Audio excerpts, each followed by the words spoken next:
beautiful friends. I'm reading to you again from my favorite place in Minneapolis, Luke's Closet. And now you get to meet Luke, my grandson.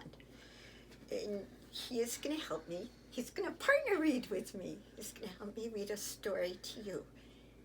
And it's a story about pets. During this time of Corona, very many people got new pets because they were lonely and they wanted to bring joy to their households. Matter of fact, in Madison, the Humane Society, which is a place where people bring pets that they can't keep anymore, had all their pets adopted, dogs and cats and lizards, except for a horse. That was the only one they had left. In our own family, many of our children and grandchildren got new pets.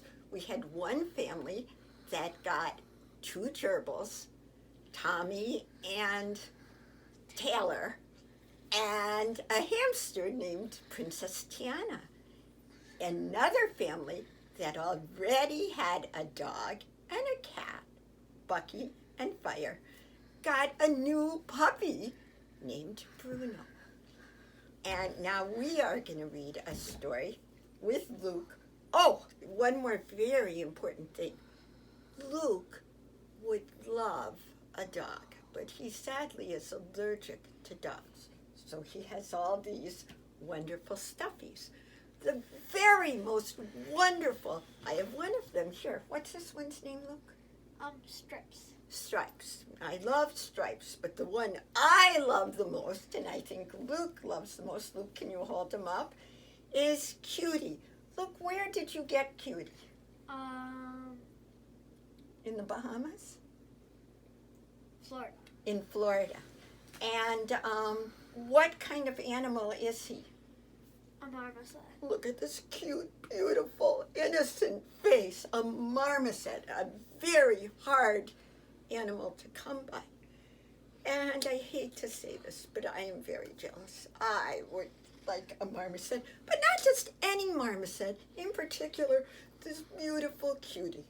So, like any good grandma would, I have kidnapped Cutie twice and taken him to Madison, where, although I've sent Luke horrifying videos of Cutie in garbage cans and handcuffs, he really has had a lovely life with having his own little tent and bed and blanket and everything in Madison.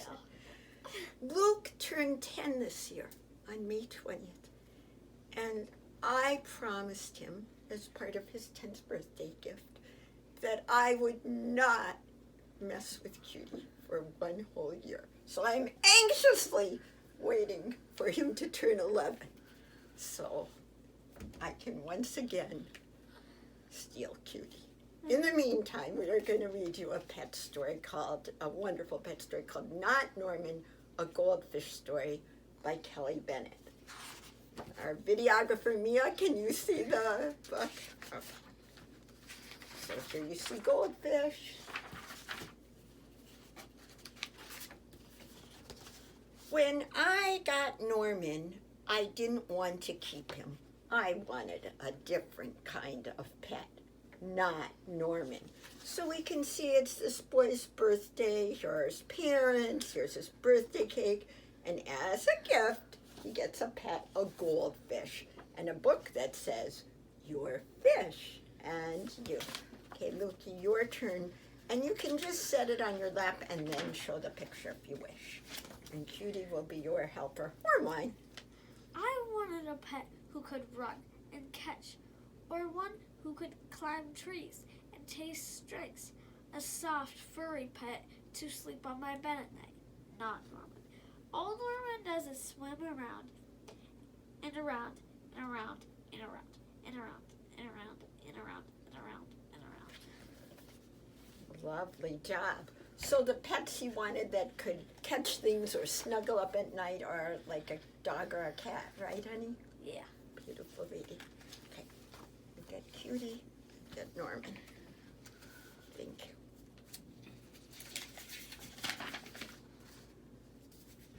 This is it, Norman, I decide. I'm trading you for a good pet. Norman doesn't move. Not even a fin twitches. How can I trade him like this? No one will want a sorry-looking fish in a gunky bowl. To be honest, Luke lives in a house with a goldfish pet. And, the one thing I have to say, I was looking at him last night, and he moves all the time. Even when he's sleeping, he's going around the bowl, it seems. Or maybe he never sleeps. When I drop Norman into his nice, clean bowl, he starts dipping and flipping his fins around. He looks so goofy, I have to laugh. Don't think that just because you made me laugh, I'm going to keep you. I tell him, tomorrow, you're out of here. Norman blows a stream of bubbles. Luke's turn, which means I hold Cutie.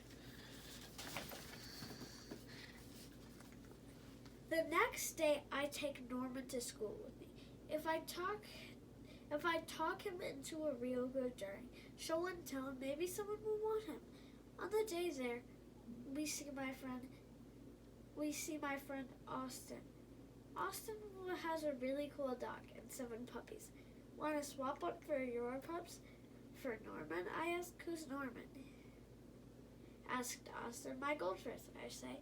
But by the time I rescue Norman, half of his water is gone. Beautiful job. As you can see, Luke is an excellent reader. I'm sorry, I tell Norman when we get to school. I'm really sorry. Sorry, he spilled half his water and he has to fill its bowl at the bubbler. He just stares at me all googly-eyed. Finally, it's my turn to show and tell. Just as I start to talk about my goldfish, Emily shouts, "Jenny's gone! Who let my snake loose?" Oh, no. A snake is loose in the classroom.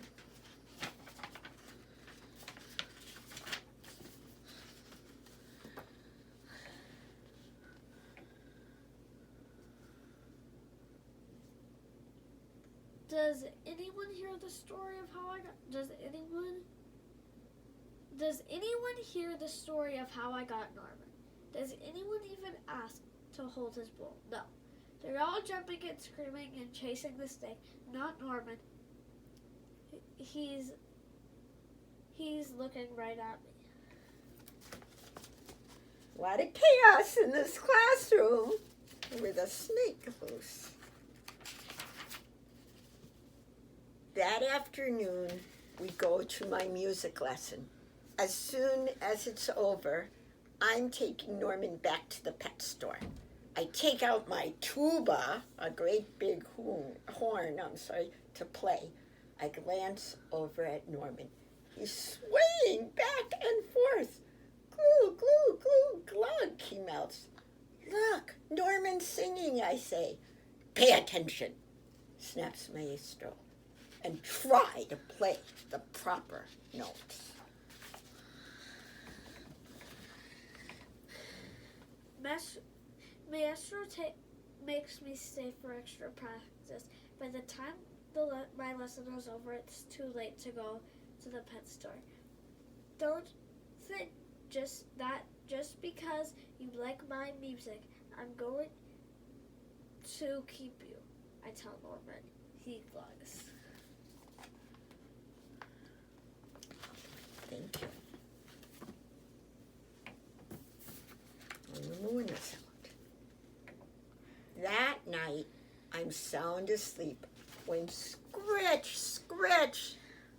What's that noise? Scratch, scratch, screech. Yikes! There's something at the window. Then, out of the corner of my eye, I spot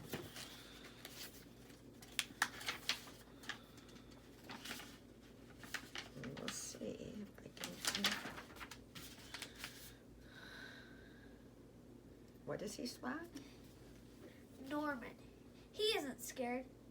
He isn't swimming around in circles either. He glows and gives me a little wave. I'm not alone.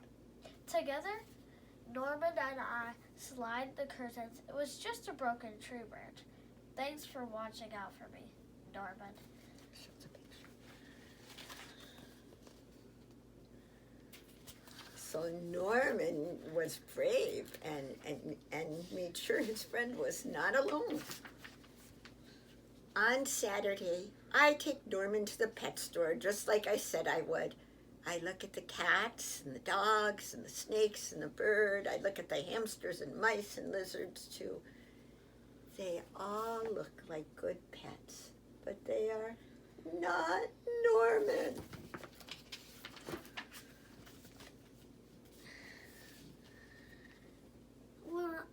When I got Norman, I wasn't sure.